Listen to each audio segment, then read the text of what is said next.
Welcome back to the Deep Dive, everybody. Today we're diving into something so basic, so fundamental. It's self-consciousness. Okay. And when we say self-consciousness, we're not just talking about like, oh, you're aware that like, oh, there's a person in the mirror and that happens to be me. Mm-hmm. We're going way deeper. We're talking about the awareness of yourself as yourself. Right. Yeah, like the recognition that you're the subject of experience. Yeah, exactly. So it's that I am the one experiencing this. And it's so baked into how we talk about ourselves. Yeah. Like I, me, my, Mm-hmm. all kind of have that inherent self-reference. Right. I guess self-consciousness, it's the capacity for this awareness of oneself as this singular subject of experience has been super central to philosophy pretty much since the 17th century. Yeah. And as you've been saying, it's not this sort of monolithic idea either. It brings up all these other questions, like how is it related to consciousness itself? Yeah. Does one presuppose the other?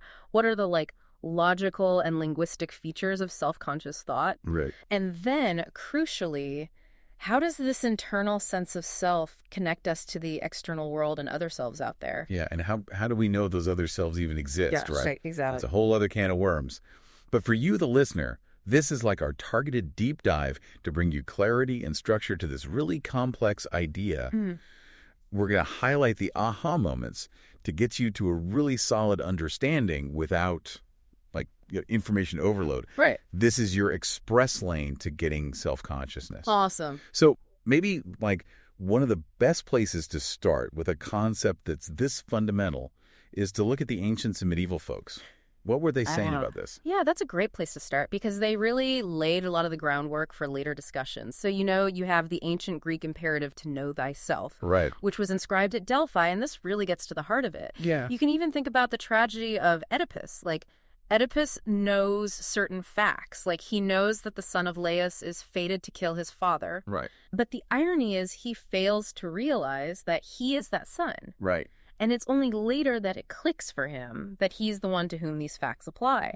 And I think that really illustrates the move from just knowing about yourself or knowing facts that are true of you to actually knowing yourself. It's like knowing those facts about yourself, but not realizing that they apply to you. Exactly. Yeah. And one thing that is really interesting in ancient thought is that you get this debate arising about, what's the basis of self-awareness?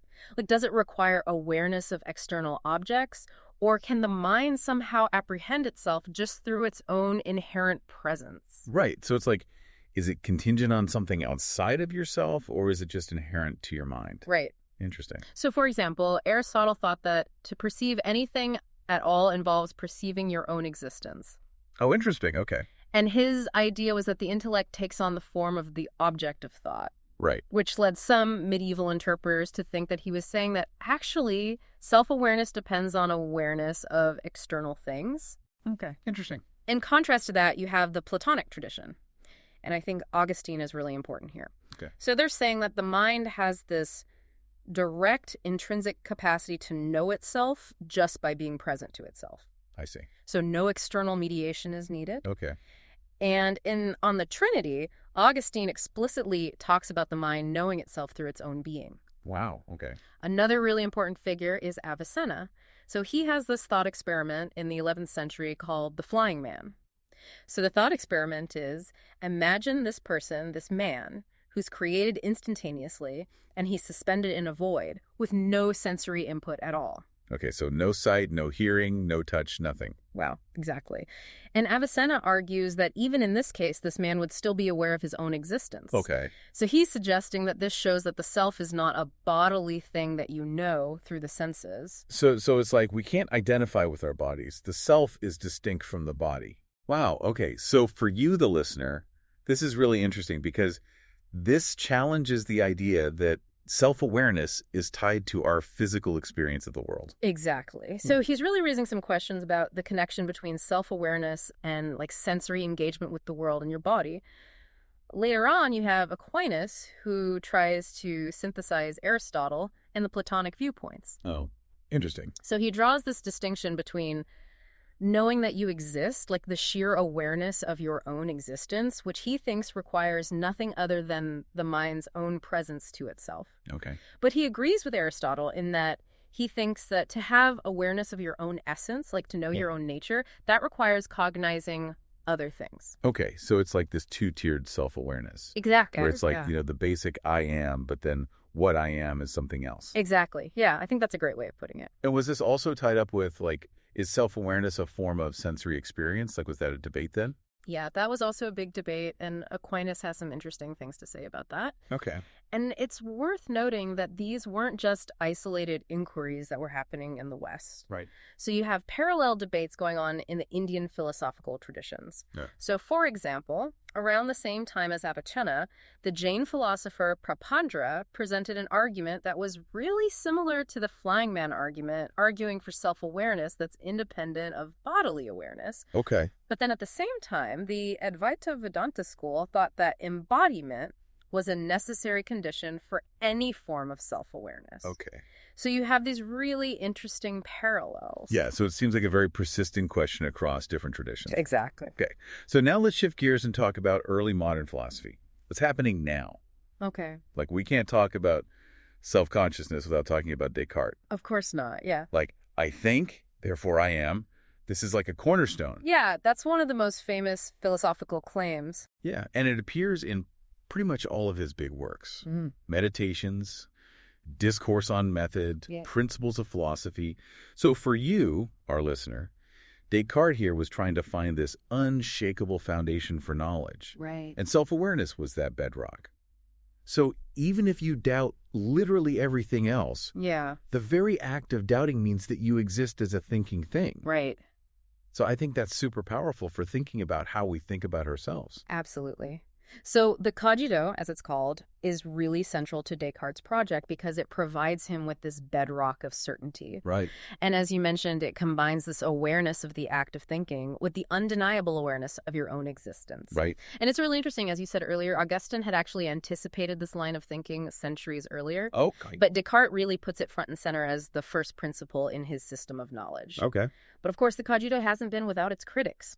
So philosophers have debated, like, is it a logical inference? Does the fact that you're thinking, does that actually entail that you exist? Or is it more like an immediate intuitive apprehension? Like you just know. Yeah, Okay. exactly. And this kind of echoes back to those medieval discussions about the direct perception of the self. Okay. So that's super interesting. So then Locke, moving on, later on in the 17th century, he emphasizes this intuitive grasp of our being. Okay. And, in his essay concerning human understanding, he said that with every act of sensation, reasoning, or thinking, we're conscious to our own being. Right. And he even makes self-consciousness a defining feature of what it means to be a person. He says a thinking, intelligent being Right. that has reason and reflection and can consider itself as itself the same thinking thing in different times and places. Right.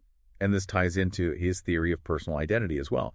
And then a little bit later, in Berkeley's Three Dialogues, he kind of echoes a similar sentiment.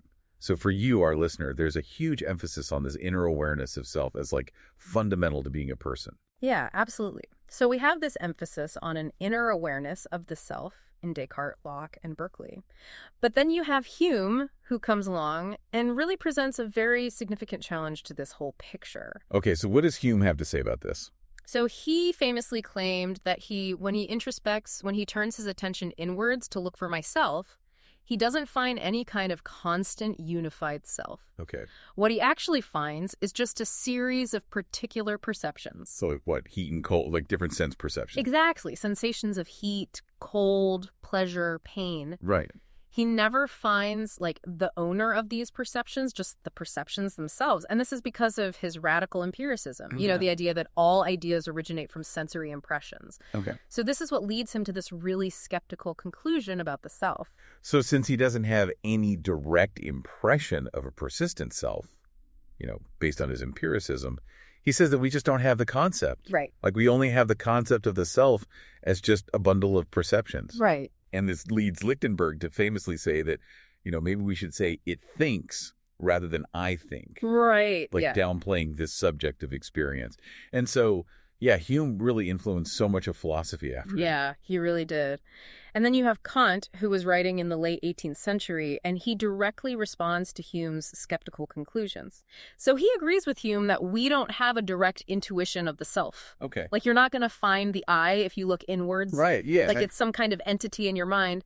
But he says that something else is required for our experience to be coherent and unified. Okay. So he introduces this idea of transcendental apperception, Right. which is basically the understanding that the I think has to be able to accompany all my representations. Okay. So for the listener, it's important to understand that this I think for Kant is not like an observation of the self as an empirical object. I see. It's more like a necessary precondition for even having unified conscious experience. Right. So you have to have the capacity to recognize your diverse experiences as belonging to a single consciousness, Okay. Yeah. as yours. So it's like a formal unifying principle for experience rather than like a description of some inner substance. Exactly. And this is a major catalyst for a lot of post-Kantian philosophy. Okay. So you have Schopenhauer, who agreed with Kant. He said that the idea of the subject becoming an object for itself is contradictory. Okay. And then you get a whole tradition exploring the necessary conditions for self-consciousness. So people like P.F. Strawson, Gareth Evans, Kwasi Kassam, and they're all looking at the relationship between self-conscious thought and having a conception of yourself as an embodied agent in an objective world. Okay. So you've got that line of thought. And then there's also another line of inquiry which says that awareness of other subjects is not just something that develops alongside self-consciousness, but might actually be a precondition for it. Right. So you have people like Fichte, Hegel, Mead, who explore this from different perspectives. Fichte, in particular, has this really influential account. Okay. And so the Heidelberg School interpretation of Fichte focuses on his claim that previous accounts of self-consciousness, like those by Descartes, Locke, and even Kant, were too reflective. Okay. So they're treating the self as if it were taking itself as an object. Okay. And Fichte argues that this kind of reflective self-awareness presupposes a more basic, immediate form of self-acquaintance. Okay. So it's prior to that.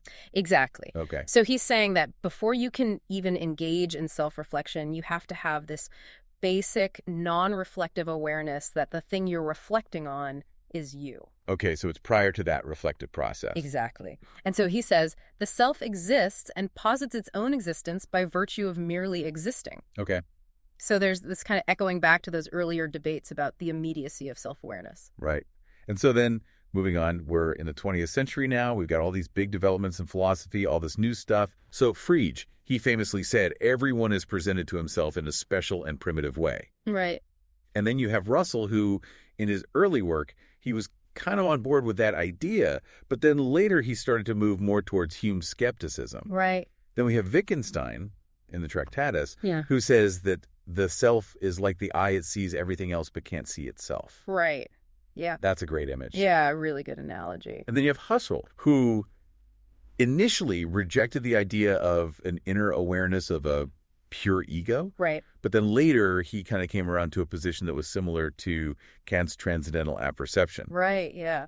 And then we have Sartre, who was critical of the later Husserl's idea of the transcendental ego. Right. He argued for this pre-reflective self-awareness. Yeah, which again is something that resonates with that Heidelberg School understanding that we talked about. Right. So the 20th century is a lot of different ways of looking at this, and some of them go back to these earlier ideas. Okay. So now I think we've had this great tour through history. Now we can kind of focus in on, how does self-consciousness appear in our thought? Okay, yeah. And so on the surface, it seems simple, right? Yeah.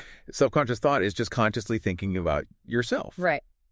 But as we talked about earlier, it's not just thinking about something that happens to be you. Exactly. It's about yourself as yourself. Exactly. And so that's where the first person pronoun I comes in, right? Because I is how we refer to ourselves as ourselves. Exactly. And so, yeah, it's no surprise that a lot of the discussions about self-consciousness, they often involve this discussion of I and the first person concept. Exactly. And we have to mention Castaneda here. Right. Because he pointed out that there's an ambiguity with pronouns like he, she, they when we're talking about beliefs. Right. So we can say Jane believes that she is F. Right.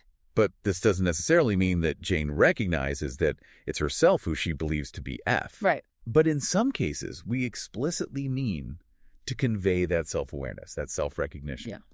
And so Castaneda came up with a special notation to mark this distinction. And we can see this in the Oedipus example. Oedipus, before he had his revelation, he believed that the son of Laius was prophesied to kill his father. Right. But he didn't believe that he himself was that person. Exactly. So this highlights how important self-recognition is when you're attributing beliefs. Exactly. So now I want to talk about this concept. the essential indexical. Can you break that down for us? Yeah, so this is the view that first-person language and thought, so this is basically the use of I in the first-person concept, is sui generis. It can't be reduced to non-first-personal forms. Okay. So for the listener, what this means is that there's something really special about how we think about ourselves when we use the word I, and you can't capture that by just talking about yourself in the third person. That there's not just knowing about yourself, it's Right. knowing it's you. No. It's that directness, that first-person perspective. Exactly. And this actually has implications for how you act. So one of the arguments in support of this idea of this essential indexical comes from thinking about action explanations. Okay. So John Perry has this famous example about a messy shopper. So he knows that the shopper with the torn sack is making a mess. Okay. He might even believe that the oldest philosopher in the store, which happened to be him, was making a mess. Okay. But it's not until he realizes, oh, I am that shopper. It's me. Exactly. Okay. That's when he took action to clean up the mess. Okay. Interesting. So he's making this point that, you could substitute all these other descriptions for him, like the oldest philosopher in the store, John Perry. Right. But those descriptions, they might not give him that crucial connection to motivate the action. Okay, so it's the directness of it. It's not just knowing that these things are true. Right. It's that I perspective. Exactly. Okay. And you can think about Kripke's variation on this, where he talks about my pants are on fire versus Smith's pants are on fire. Okay, yeah. So the former is going to motivate immediate action in a way that the latter doesn't, unless you also believe that you are Smith. Yeah, I'm much more likely to put out a fire if it's my pants. Exactly. So it's not just about unique first-person facts that only I can know. It's this first-person way of thinking about ourselves that can't be reduced. Exactly. Yeah. So it's not about unique facts. It's about this distinctive way of thinking about yourself. Okay, yeah. And so you might think, well, the proposition expressed by IMS is true if and only if the proposition Smith is F is true. Right. If you are Smith. But the beliefs aren't equivalent in terms of their practical implications and motivational force. Right, that's super interesting. Perry argued that this idea of essential indexicality creates a problem for the Phrygian view of belief, which says that belief is a two-place relation between a subject and a proposition. And propositions are made up of these abstract, descriptive senses, and he argues that no descriptive Phrygian sense could ever really capture the unique character of an I thought. Okay. And if you try to force it into the framework, you get this problem of incommunicable senses, Okay. where the senses can only be grasped by the individual speaker or thinker, Okay. which is obviously a big problem because meaning is public. Right, yeah. So that was Perry's argument. And then David Lewis took this even further and suggested that maybe propositions aren't the fundamental objects of belief at all. Okay, interesting. Maybe it's properties or what he calls centered worlds. Okay. So these are possibilities that are centered on a particular individual at a particular time.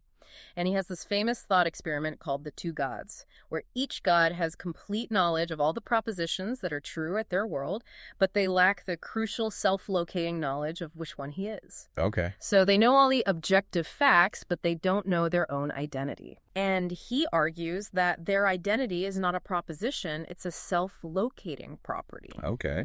And so he even suggests that in a sense, all belief is self-locating. It's what he calls disabelief. Interesting. Okay, so it's like Smith is F versus I am S. Exactly. And so, okay, but there's a lot of philosophers who've challenged this essential indexicality, right? Absolutely. So there's this challenge that it seems impossible to rationally doubt that you're the subject of your current conscious states. Right. So, for example, these conscious states are mine appears to be undeniably true. Right. But then is this really undermining essential indexicality? Right. Because even if you say that, that sentence itself contains an indexical element, these. Right. And also, some have argued that our ability to even refer to our own experiences might depend on our prior ability to refer to ourselves as ourselves. Right. So it gets really complicated. Yeah, absolutely. And then Perry and Bratman have also argued that, yes, there is this unique aspect of first-person thought, Right. but it's not necessarily about this irreducible content. Right. It's more about its distinctive functional role in our practical reasoning and agency. Exactly. Okay. Right. So all of that is leading us to first-person reference. Right. So, since I is so closely tied to self-consciousness, it seems like self-conscious thought must involve the capacity to refer to oneself as oneself. Right. Yeah. So when you think, I am hungry, it seems like you can't fail to be referring to yourself. Right. And it also seems like you couldn't possibly misidentify yourself in these basic first-person thoughts. Like, you're not going to mistakenly think, I am hungry, when you're actually thinking about someone else being hungry. Right, exactly. So I has this kind of guaranteed reference. Right. And it seems different from terms like Vulcan or definite descriptions like that dog. Yeah, okay. Like I, in a sincere utterance, seems like it always successfully picks out the speaker. Yeah. So David Kaplan, in his work on indexicals, he proposes the self-reference rule. Right, the SRR. Yeah, the SRR. So he says that the referent of I in any context is always the speaker of that context. Okay. And he characterizes I as a pure indexical, so it doesn't need any kind of demonstration or intention or pointing. Right. And this really captures this intuition of guaranteed reference. Like every time I is uttered, there's a speaker, so there's a referent. Right. And famously, he distinguished between the character of an expression, which is its fixed linguistic meaning, and the content, which is the specific proposition or referent in a given context. Right. So the character of I is given by the SRR, and then an utterance of I am F in a specific context that's going to have a singular proposition as its content, consisting of the speaker and the property of being F. Okay, so now we have this SRR. Right. It seems pretty airtight. But are there any counterexamples to this? Yeah, there are actually some interesting potential counterexamples. So imagine that you leave a pre-recorded message that says, I am not here now. So in that case, the I in the message is referring to the person who's absent, not the thing that's actually producing the utterance. Right, like an answering machine. Okay. Yeah, exactly. Yeah, that's a good one. Yeah, and then another one is if you point to your car and say, I'm empty. Okay, yeah. So the I in that case seems to be referring to the car, Yeah. not the speaker. Right. So it seems like the SRR, while it captures a lot about I, might not cover every single case. Exactly, yeah. And Anscombe also had some interesting things to say about this, right? Absolutely. So even before Kaplan formulated this rule, Anscombe presented this really influential critique of rules like the SRR. Okay. And she gives this thought experiment about a community where everyone has two names.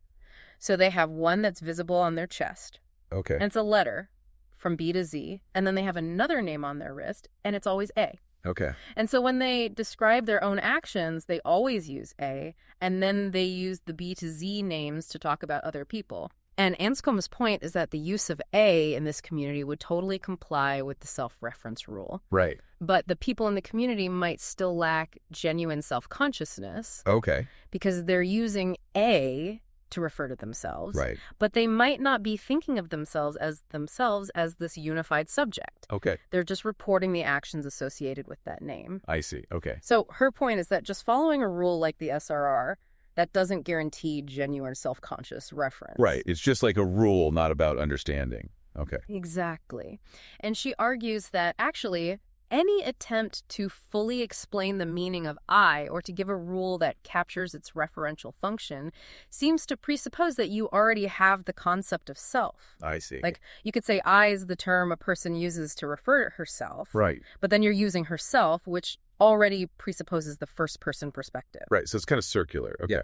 But then, haven't people said that the SRR is not about the connection between self-consciousness and I? It's just about the character of I. Right. Yeah. Some people have said that in response to Anscombe. But Kaplan himself seemed to think that the way in which we're presented to ourselves is mediated by the character of I. Okay. So I think that leaves him open to the challenge that just following a rule isn't the same as understanding. Right. So I think Anscombe's criticism still has some force. Okay. So what's her most radical claim? So our most radical claim is that I is not a referring expression at all. Wow. At least not in the same way that names and definite descriptions and demonstratives are. Okay. So she says that any referring term needs a conception that lets it pick out its referent. Okay. And she argues that no satisfactory conception of the self can do that without either failing to guarantee reference in all contexts or positing an immaterial soul. Good. And because she was skeptical of immaterial souls, she concludes that I must not be a referring expression in the usual way. I see. Okay. And this has been really influential. So while most philosophers would agree that I is not a name or an abbreviated definite description, Right. her claim that it's not even a demonstrative is more controversial. Okay. And her argument for this actually draws an interesting parallel with Avicenna's flying man thought experiment. Oh, wow. Okay. So she asks us to imagine someone in a state of total sensory deprivation. Maybe they have amnesia, maybe they're anesthetized, Okay.